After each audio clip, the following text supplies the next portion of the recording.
자, 교재 473페이지고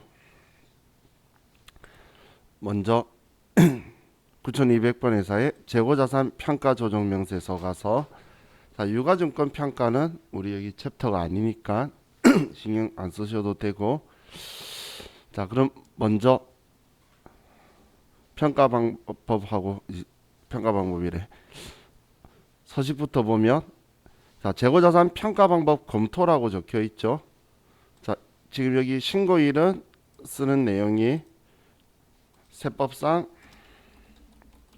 평가 방법 신고한 날을 쓰는 거예요. 그럼 무신고했다면 날짜를 안 쓰는 거예요. 여기에는. 그러면 이 신고 방법이라고 있는 이 칸은 신고 방법은 지금 세법상 이 신고일에 신고한 방법이 있죠.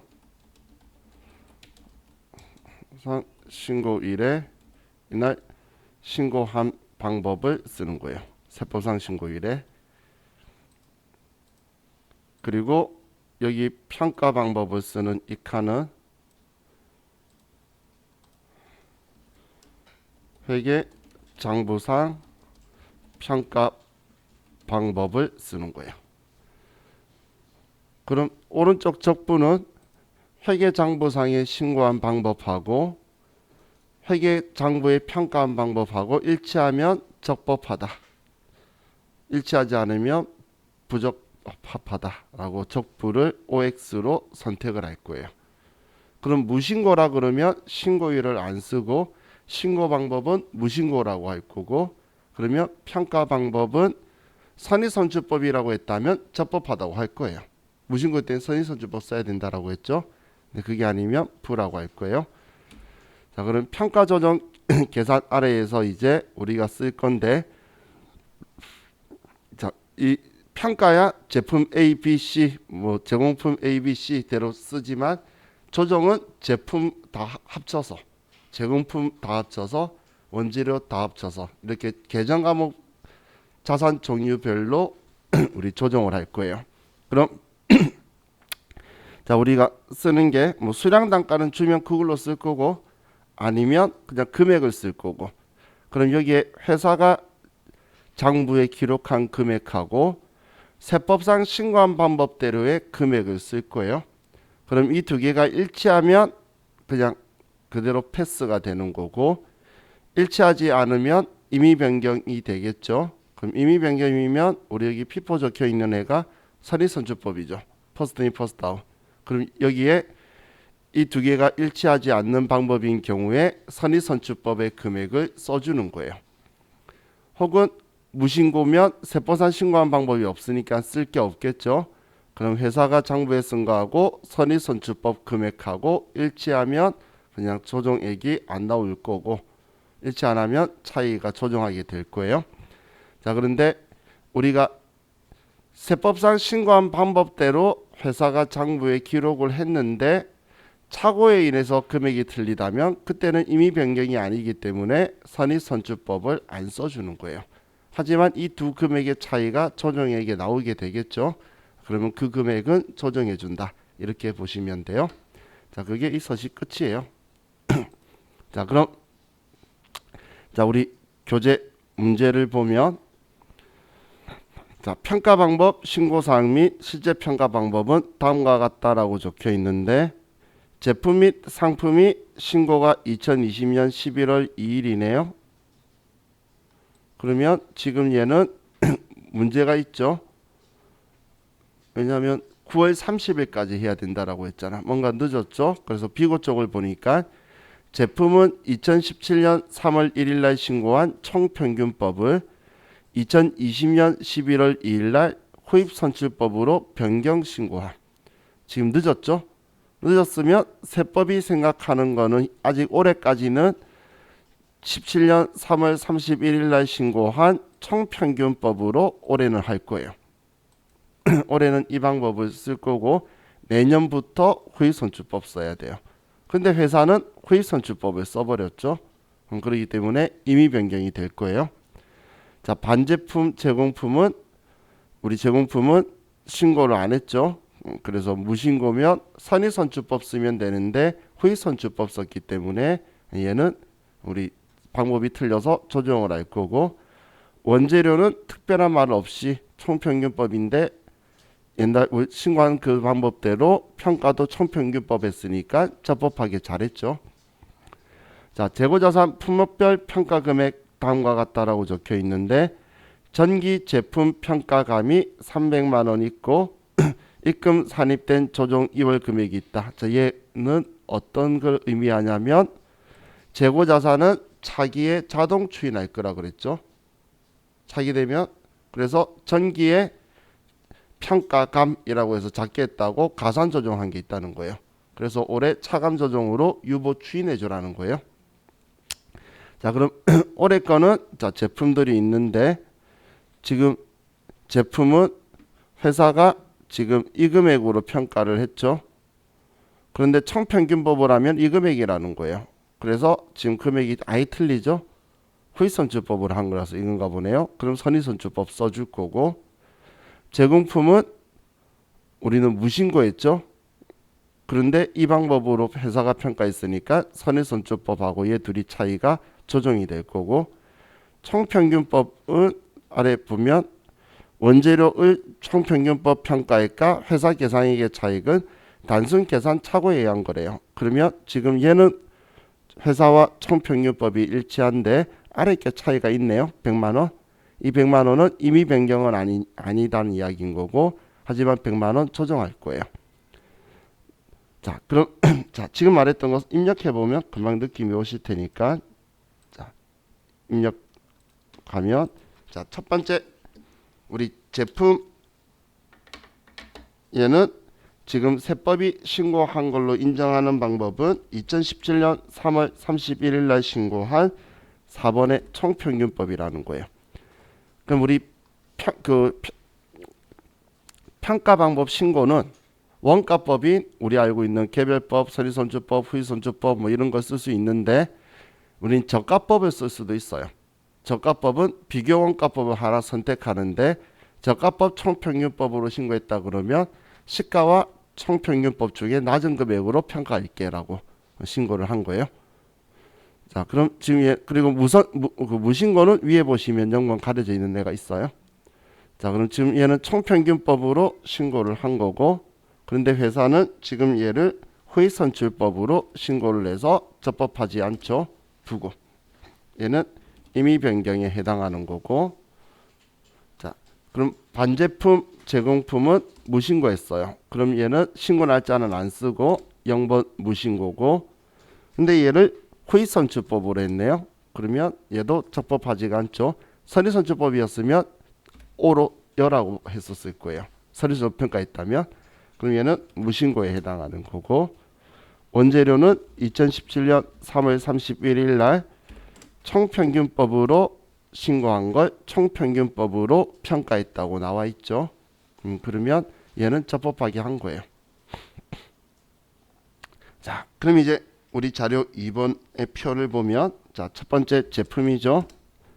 제품의 품명은 A, 단위는 개, 수량이 800개인데, 자, 그럼 이제 쓴 내용들을 보면,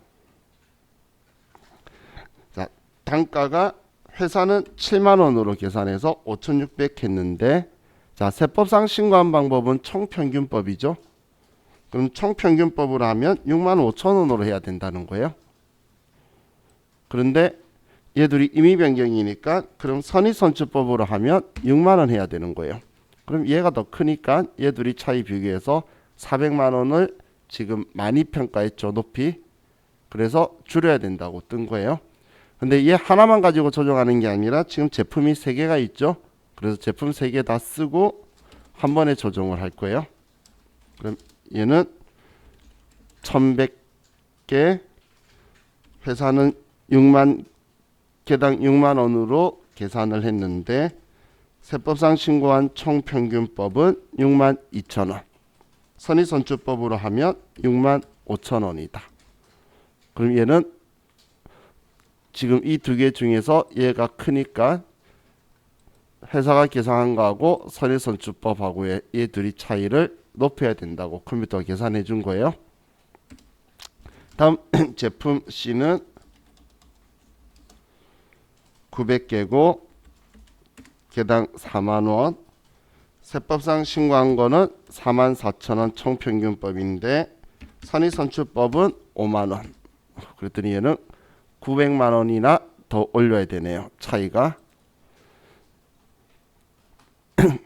그럼 지금 제품 얘네들을 마이너스 400 플러스 550 플러스 900만원 얘 다 합치면 1050만원이죠. 그럼 1050만원을 우리는 가산 조정할 거예요. 자, 그럼 F3번 조정 등록 가서 자, 우리 제품, 상품, 원재료는 F4번에 조정 등록에 있어요. 그래서 제품이라고 치면 지금 가산 조정이니까 왼쪽에서 할 거죠. 제품 평가 작게 쓰니까 높여라. 제품 평가감 입금 산입 1050만원 유보 발생 이렇게 처리하는 거예요. F4번이 큰 도움을 주죠. 그죠? 자, 그럼 이번엔 제공품을 보면 자, 제공품은 가, 개, 자, 8,000개인데 회사는 장부에 28,000원 개당 계산을 했는데 자, 세법상 신고한 방법은 무신고죠. 얘는 지금 제공품은 신고를 안 했어요. 그럼 선의선출법으로 하면 얘가 32,000원이라는 거예요. 차이가 크죠. 그래서 금액을 3,200만 원이나 가산 조정을 해야 되네요. 그죠? 플러스 나오면. 자, 그럼 얘는 하나밖에 없으니까 얘 조정을 하면 F3번 조정 등록 가서 제공품은 없어요. F4번에. 그래서 제공품 평가감 방금 3,200만 원 유보 발생 입금 산입 제공품 평가감 유보다. 만약 마이너스 떴으면 차감 조정에 갔을 거예요. 그래서 평가 증이라고 썼을 건데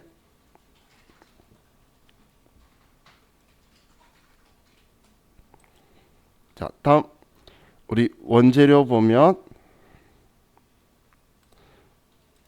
자, 원재료 값 킬로그램 회사는 19,000원 죄송해요. 수량은 7,000개 회사는 19,000원 세법상 신고한 총평균법도 19,000원. 그럼 얘는 서로 일치하니까 무신고 임의 변경에 안 쓰게 되겠죠. 다음 원재료를 킬로그램 5,000개 8,800원이고 세법상 신고한 대로 하면 9,000원이라서 차이가 나죠. 차이 나지만 이건 우리가 임의 변경 다른 방법으로 평가한 게 아니고 단순 착오라 그랬으니까 그럼 여기에 선의선출법은 쓰는 게 아니고 그럼 200만 원만 조정을 해줄 거예요. 그럼 조정 등록 가서 자, F4번 눌러서 원 치시면 원재료 평가감 100만 원이다. 유보 발생.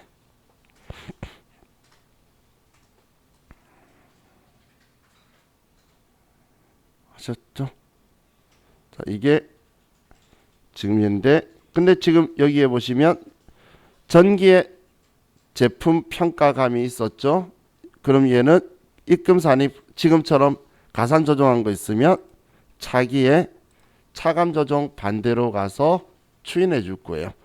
그래서 제품이라고 치면 전기 제품 평가감이라고 있죠. 차감 조정 오른쪽에 가서 F4번 누르면 추인할 거니까. 그럼 얘를 가지고 유보 감소다 이제 300만 원을 써주는 거예요.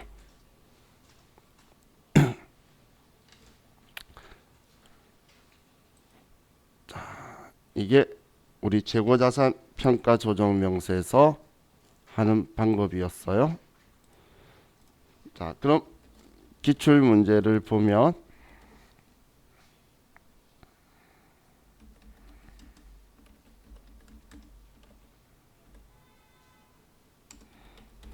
자, 645페이지로 가봅시다.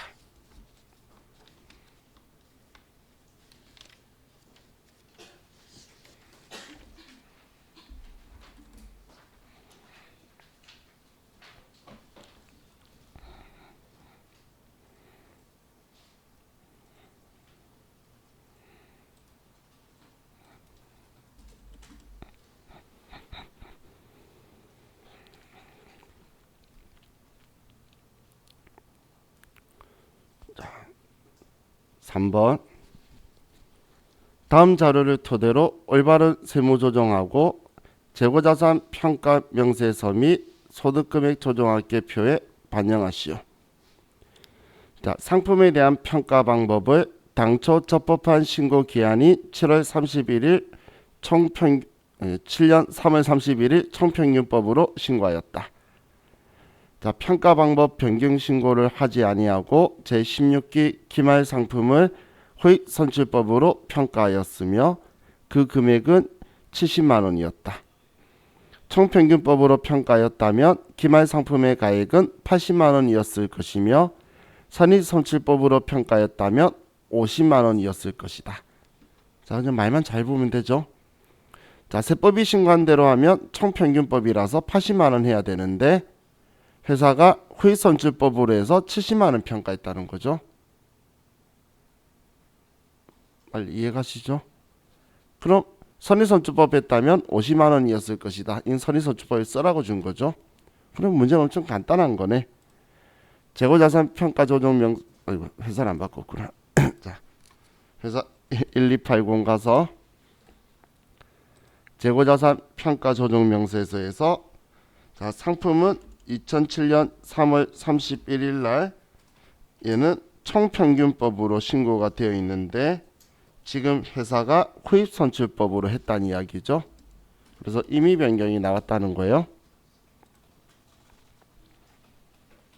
그럼 자, 이 내용을 보면 자, 상품인데 품목, 수량, 단가 같은 거 없으니까 바로 금액으로 가면 지금 회사는 후입선출법으로 해서 70만 원으로 평가했다는 이야기죠. 두 번째 점이죠. 근데 총평균법 신고한 대로 하면 80만 원이라는 거잖아요. 그죠? 그리고 선익선출법으로 하면 50만 원이라는 거고. 그럼 얘가 크기 때문에 10만 원 가산 조정하라는 거죠. 10만 원. 자, 그럼 F 3번 조정 등록 가서 상품이라고 치시면 상품 평가감 금액은 10만 원 유보 발생이다. 해보니까 별거 아니죠. 그래서 제가 이제 쉬워진다라고 했잖아요. 계속.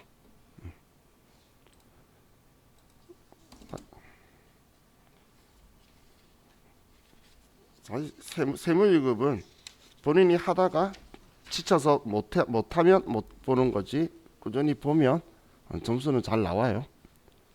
자기들이 중간에 의지로 퍼지는 사람이 꽤 많아요.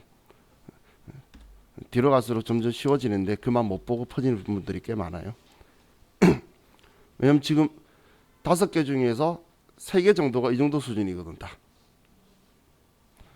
자, 그럼 690페이지에 가서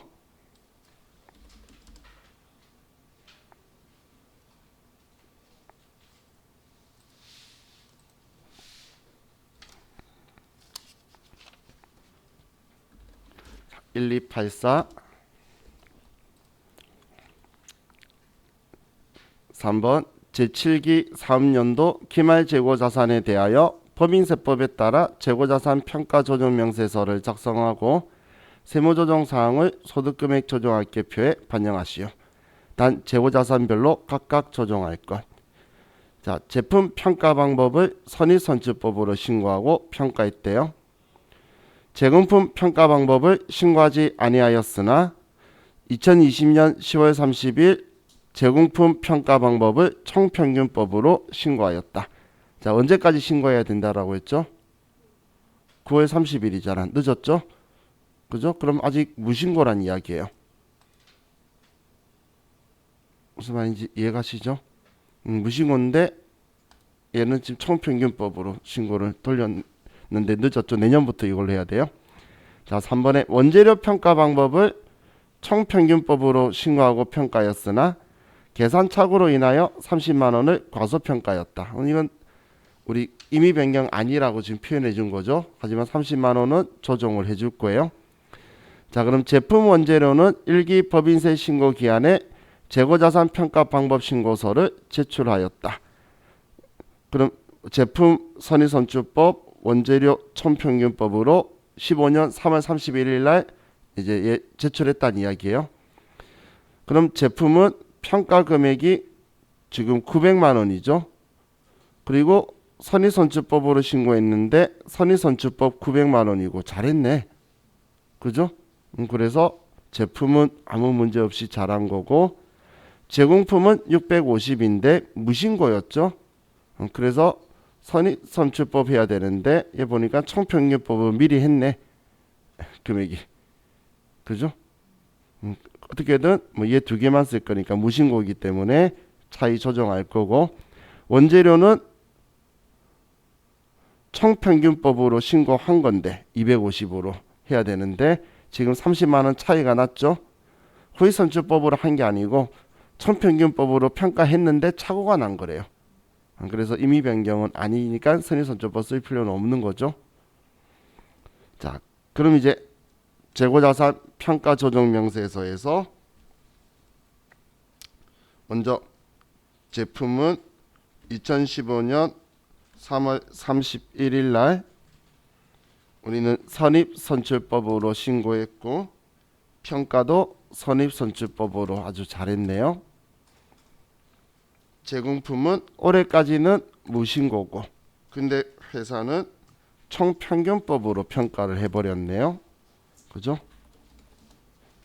그리고 원재료는 2015년 3월 31일 날 총평균법으로 신고하고 총평균법으로 했다라는 거예요. 자, 이게 지금 이 내용이죠.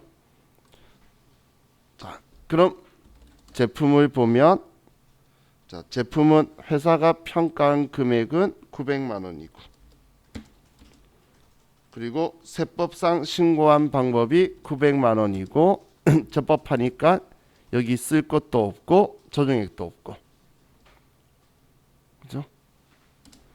다음 제공품은 회계장부에 650만 원이라고 썼는데 세법상 신고한 금액은 방법 금액은 없어요. 무신고였으니까 아직. 그러면 750만 원이 선입선출법으로 평가한 경우죠. 그럼 100만 원 가산 조정이 나왔네요. 자, 그리고 원재료는 회계장부에 220만 원인데 총평균법으로 신고했으니까 총평균법으로 하면 250만 원이라는 거예요. 그럼 30만 원 차이가 나지만 임의 변경 아니라서 선의선출법을 쓰면 안 되겠죠. 자, 그럼 이 조정할 거 두 개네요. 제공품 100만 원 가산 조정, 원재료 30만 원 가산 조정. 그럼 조정 등록 가서 제공품은 없으니까 제공품 평가감 100만 원 유보 발생 입금 산입 제공품 평가감 유보다. 다음 F4번에 원재료는 있으니까 원재료 평가감 30만 원 유보 발생.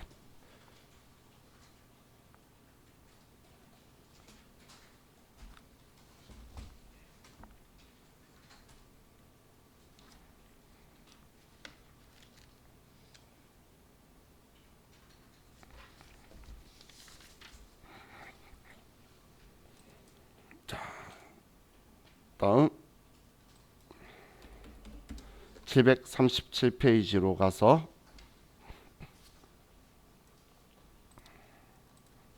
회사는 1288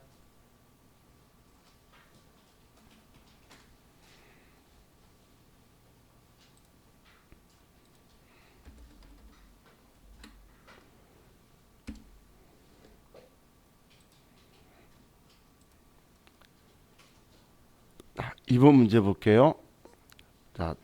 다음 자료에 따라 재고자산 평가 조정 명세서 작성하고 재고자산별로 각각 세무 조정하시오. 모든 금액은 단위당 단가로 한다. 자, 제품이 있고 선의선출법 그리고 총평균법 틀리네. 제공품은 총평균법, 총평균법. 원재료는 후입선출법, 후입선출법. 자, 회사는 사업 개시 후 12년 1월 2일에 재고자산 평가 방법 신고서를 즉시 관할 세무서장에게 제출하였다. 제품, 제공품, 원재료 모두 총평균법으로 신고를 하였다. 자, 첫 시장은 다 총평균법이죠. 그럼 2020년 9월 10일 제품 가액 평가 방법을 선입선출법으로 변경 신고하였다. 자, 얘 잘했나요? 그렇죠. 9월 30일까지 해야 되니까 잘했죠. 그러면 제품의 평가 방법은 선입선출법인 거네. 그죠? 근데 왜 안 바꿨대? 신고해놓고서 평가를 총평균법에서 틀린 거죠. 자, 그리고 2020년 10월 20일 원재료 다의 평가 방법을 후입선출법으로 변경 신고하였다. 자, 얘는 늦었죠. 그러면 그냥 원재료 기존 방법대로인 총평균법으로 했어야 됐네요. 얘는 자, 그럼 이제 내용 확인했으니까 재고자산 평가 조정 명세서에 가서 자, 우리 제품 평가 방법은 우리는 선의선출법 변경 신고한 대로 2020년 9월 10일 날 선입선출법으로 했는데 회사는 지금 총평균법으로 해버렸어요. 그러면 얘는 이미 변경에 해당하게 될 거고, 제공품은 2012년 1월 2일 날 총평균법으로 한 걸 총평균법으로 평가했으니까 잘한 거고, 다음 원재료는 우리는 10월 20일 날 했기 때문에 기존 거대로 2012년 1월 2일 총평균법 해야 되는데 후입선출법으로 너무 빨리 했네요. 그죠? 자, 그럼 이제 아래 내용을 쓰면 자, 제품 품명은 가, 수량은 10개인데 자, 회사 장부에는 지금 이 단가가 2,000원이고, 그럼 세법상 신고한 방법대로 하면 선입선출법이니까 그러면 1,800원이고 그럼 선입선출법 금액도 1,800원이고 그럼 200원 차감 조정해줘야 2,000원 차감 조정해줘야 되겠네요. 자, 제공품 나는 20개인데 총평균법으로 1,500원, 세법도 개당 1,500원. 그래서 일치하니까 조정사항이 뜨지 않는 거고, 다음 원재료는 수량이 15개인데 회사는 개당 1,200원. 세법상 신고한 방법대로 하면 총평균법인 1,000원이죠. 그리고 선입선출법으로 하면 900원이네요. 그래서 3,000원에 차감 조정해야겠네요. 이번에는 둘 다 차감 조정을 해줘야 되는 거였어요. 자, 그럼 조정 등록 가서 먼저 제품 평가증 많이 했으니까 줄이라는 거죠. 2,000원 유보 발생, 원재료 평가증 3,000원 유보 발생이다.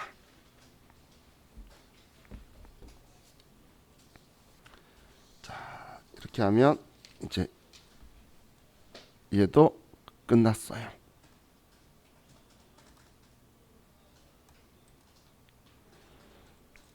자, 이제 우리 교재 475페이지로 다시 올라와서 자, 세금과 공과금 명세서 회사는 9200번. 자, 이 세금과 공과금 명세서 내용만 보고 오전은 끝낼게요. 자, 우리 세금과 공과금이라는 개정 과목은 우리 비용 개정 과목이죠. 우리가 회계장부의 개정 과목이 여비 료가로 끝나는 거는 비용이잖아요. 그죠? 그럼 비용 개정 과목인데, 자, 그럼 우리가 지금 이 서식에서 할 거는 세금과 공과로 처리했는데 우리 법인세법이 비용으로 인정하지 않는 거나 아예 인정 안 하는 거나 아니면 올해 비용으로 인정하지 않는다거나 혹은 이제 미래에 감가상각을 시키면서 비용시킬 거라든지 개정 과목 번지수를 잘못 찾아왔다든지 이런 것들이 정리를 할 거예요. 자, 그럼 조세 종류와 구분이라 적혀 있는데, 자, 여러분들이 기억 이제 인지하셔야 될 게, 자, 비용으로 인정하는 조세 적혀 있죠. 비용으로 인정하는 조세는 우리는 인지세는 요즘은 인지 잘 안 써요. 전산 잘 돼가지고. 근데 옛날에는 세금 형식으로 인지를 사서 금원가에 돈을 내고 그 서류 접수해야 되는 걸 이제 서류 접수할 때마다 돈 못 받잖아, 수납하는 사람이. 그래서 인지만 파는 데가 있었어요. 그럼 거기 사가지고 그걸 돈 냈다는 증빙으로 붙이는 거였어요. 이거 하고 그 뒤에 있는 재산세, 종합부동산세, 자동차세. 자, 얘네들 특징이 보유세예요. 보유세는 비용으로 인정을 해요. 보유, 우리 재산이 있거나 자동차가 있거나 혹은 집이 있거나 이런 것들 있죠. 그런 거는 성금으로 인정을 해요. 그리고 뒤에 주민세라고 적혀 있는 건 균등할 주민세를 이야기하는 거예요. 우리 소득할 주민세가 아니고 우리 구마다 법인별로 얼마씩 혹은 개인들은 세대당 얼마씩 몇천 원 정도 몇만 원 초반대나 작은 지역은 5천 얼마 이렇게 거두게 되는 게 주민세예요. 이런 건 지금 성금 인정된다는 건 돈 내면 바로 비용으로 인정하는데, 원가에 가산하여 차후 성금 인정된다는 게 취득세 있죠. 등록세는 명칭이 없어졌어요. 취득세로 세율이 합쳐졌으니까. 그러면 취득세인데, 자, 우리 토지 취득세에 대해서 조정했던 기억나시나요? 우리 제일 처음 세무 조정한 게 유보였잖아. 근데 토지 취득세를 토지라고 처리해야 되는데 얘를 세금과 원가로 처리했다는 거예요. 여기에서 나오는 거야. 지금 세금과 원가 명세서잖아. 그러면 비용 처리하면 지금 비용 아니야. 나중에 처분할 때에 그때 대응 원가로 비용 인정할 거야 라고 되겠죠. 그래서 성금부산이 유보했다가 차후 성금 인정되는 거예요. 그런데 얘만이 아니고 토지 말고 예를 들어서 자동차의 등록세를 아니면 취득세에 대해서 우리가 세금과 원가로 처리한 거예요. 법인세법도 회계 기준하고 똑같이 차량 운반구로 처리하기를 원해요. 근데 그걸 비용 처리해버리면 세법은 이건 나중에 하긴 하는데 언제 비용 인정하냐면 일단 감가상각한 걸로 봐버릴 거예요. 그래서 저와 같이 이제 나중에 감가상각하면 자산 처리해야 될 걸 비용 처리하면 세법은 전부 다 감가상각한 걸로 해서 감가상각 한도 이내면 비용 인정해 줄 거예요. 그래서 여기에서 부인할 수가 없다는 이야기예요. 자, 그럼 성금으로 인정되지 않는 조세는, 자, 우리 법인세랑 관련된 거 있죠. 법인세랑 관련된 거는 소득이에요. 소득과 관련된 세금을 우리는 비용으로 인정을 하게 되면, 자, 우리 지금 회계용으로 치면 수익에서 비용 빼면 이익 되고 그 이익에 세율 곱하고 있잖아. 그럼 세액이 나왔는데 그걸 비용이라고 또 인정하게 되면 또다시 비용으로 계산해서 또 이익을 다시 산출해야 되겠죠. 그럼 끝없는 순환 논리에 빠질 거예요. 그래서 소득과 관련된 거는 전부 다 송금으로 인정하지 않을 거란 이야기예요. 소득과 관련된 거. 근데 세금이니까 가져간 사람이 국가잖아. 그래서 기타 사유이출로 추가 과세는 안 할 거예요. 자, 그럼 부가가치세는 좀 아래쪽에서 보고, 자, 개별 소비세, 주세, 교통에너지, 환경세처럼 이런 소득세에 기생처럼 붙는 세금도 다 비용으로 인정 안 할 거고, 그리고 자, 세법상 의무 불이행으로 인한 가산세 있죠.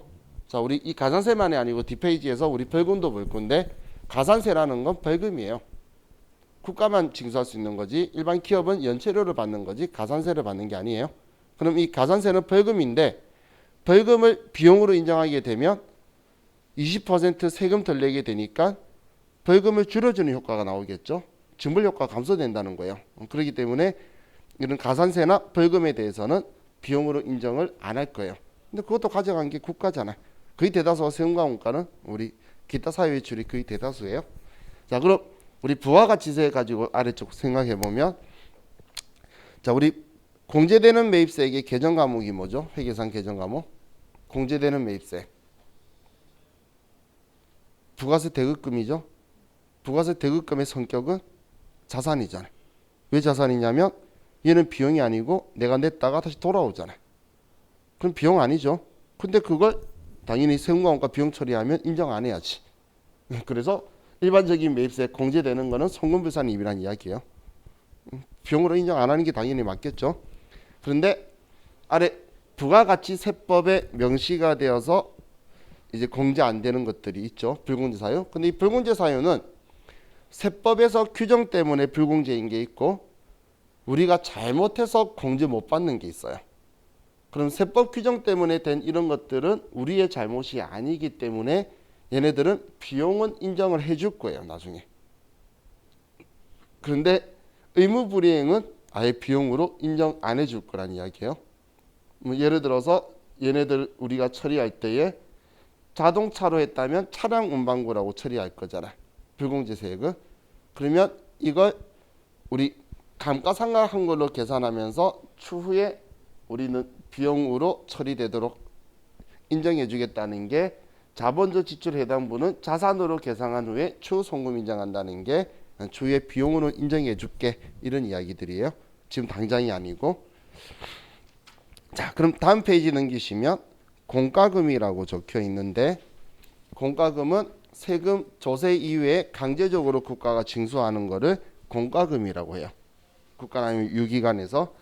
그럼 우리 여기에서 개발이익 환수에 관한 법률에 따른 개발부담금이라고 있는데 이 개발부담금은 부동산 하시는 분들은 아는데 우리 지역이 땅 재개발하는 데 수용이 된 거예요. 우리 법인 땅이. 그러면 그 개발할 때에 어느 정도 부담금을 그 기업이 부담을 해요. 그 사람이. 여러분들 집 재개발되면 거의 돈을 낼 거예요. 근데 그 돈 내는 것보다 훨씬 좋은 집이 되죠. 그래서 자, 이걸 내게 될 건데 근데 법인세법은 법인이 부동산으로 이익을 취하는 걸 별로 좋아하지 않아요. 근데 본인이 원한 건 아니니까 비용은 인정해 줄 거예요. 그래서 이거에 대해서는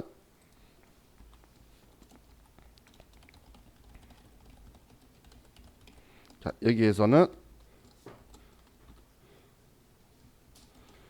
개발부담금은 일단 납부 시에는 송금불산입으로 처리해뒀다가 개발이 완료되면 추인해 줄 거예요. 그래서 개발부담금은 송금불산입 일반적으로 토지개발부담금일 거예요.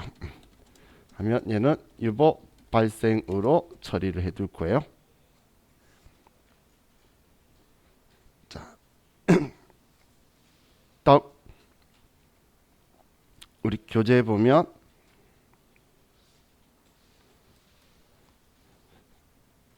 도시교통정비촉진법에 의한 교통유발부담금이라고 있죠. 자, 교통유발부담금 여러분 회사에서 납부하는 거 본 적 있으신 분 많을 거예요. 이거 우리가 잘못한 게 아니라 우리 건물이 이 도로 앞에 있어서 내는 거예요. 그럼 건물에 부과되는 거고 그럼 건물관리실에서 우리 입주한 사람들 사용 면적으로 n분의 1 해가지고 징수해 가는 거예요. 우리 잘못 아니죠. 그래서 이건 그냥 즉시 송금으로 인정하는 거예요. 이거는. 자, 그리고 우리 다음에 해당하는 공과금은 송금의 불산입한다 적혀 있는데 임의출연금 신경 안 쓰셔도 되고 자, 법령에 의해서 의무불이행에 보면 폐수배출 부담금 있죠. 폐수배출 부담금은 폐수 배출하면 안 되는데 배출을 했을 때 나오는 공과금이나 혹은 벌금 성격인 거예요. 그래서 자, 이 용어를 좀 기억하셔야 되는데 폐수 배출 부담금은 얘는 당연히 송금 불산입 잘못했기 때문에 되는 거예요. 근데 가져가는 거는 당연히 국가니까 기타 사회 유출로 처리를 할 거예요. 그런데 폐기물 처리 부담금이라는 게 있어요. 글자가 좀 비슷하죠. 폐기물 처리 부담금은 우리 잘못이 아니에요. 우리 업종이 폐기물이 발생하는 거야. 산업 폐기물이라든지 혹은 여러분들 의료 폐기물이라든지 병원 가면 해골 마크 있는 폐기물들 있죠. 그 주사기 바늘이라든지 그런 거 없애는 데에 환경요소 들어가서 하는 부담금이에요. 얘는 그냥 송금 인정할 거예요. 그래서 그냥 송금으로 인정하니까 조정 없다는 이야기예요. 세금과금가 비용 처리하면. 자, 그리고 자, 우리 세금들 중에서 자, 여러분들이 하나 생각하셔야 될 부분이 자, 증권 거래세가 있죠. 이 증권 거래세는 그냥 우리 회사 법인이 주식을 사고 팔 수도 있잖아. 그때 나오는 증권 거래세는 송금에 인정을 하는 거예요. 그런데 우리 회사가 증자 관련 있죠. 증자 재비용은 자, 우리 회계상에서 주식 발행하면서 들어간 그 신주 발행비라든지 이거 회계 처리 개정하면 뭐라고 하죠? 주식 발행 초과금에서 차감하거나 주식 할인 발행 차감으로 처리하죠. 주식 발행하면서 손해본 돈이잖아. 그거 가지고 수수료라고 처리 안 하잖아. 그죠? 세금이나 수수료 처리 안 하는 건 세법하고 회계하고 생각이 똑같아요. 그런데 이걸 세금과 원가로 처리하면 송금불산이익 증자 재비용들에 대해서는 이건 지금 우리 회사가 증자 재비용을 세금과 원가 처리했는데 세법은 주식 발행 초과금을 줄이거나 주식 할인 발행 차금 처리하기로 원하는 거예요. 그럼 자본의 차이가 생기죠. 그래서 기타가 되게 될 거예요. 지금 제가 쓰는 건 웬만한 건 다 기타 사유 유출인데 아닌 거 기억하시라고 쓰고 있는 거예요.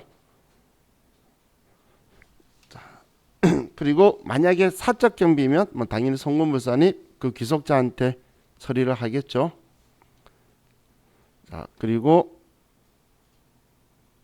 이제 우리 다시 교재를 좀 보면 자, 조합비 협회비에 적혀 있는데 이제 얘 좀 기억을 하세요. 나중에 만날 거예요. 얘네들. 자, 우리가 주무관청에 등록된 조합의 협회비나 이런 거에서 일반 회비만 세금과 공가로 인정하는 거예요. 비용으로 인정한다 표현 안 했어요. 세금과 공가로 인정한다고 제가 이야기했어요. 그러면 우리 업무하고 관련 있는 주무관청에 등록된 협회의 특별회비는 기부금으로 보는 거예요.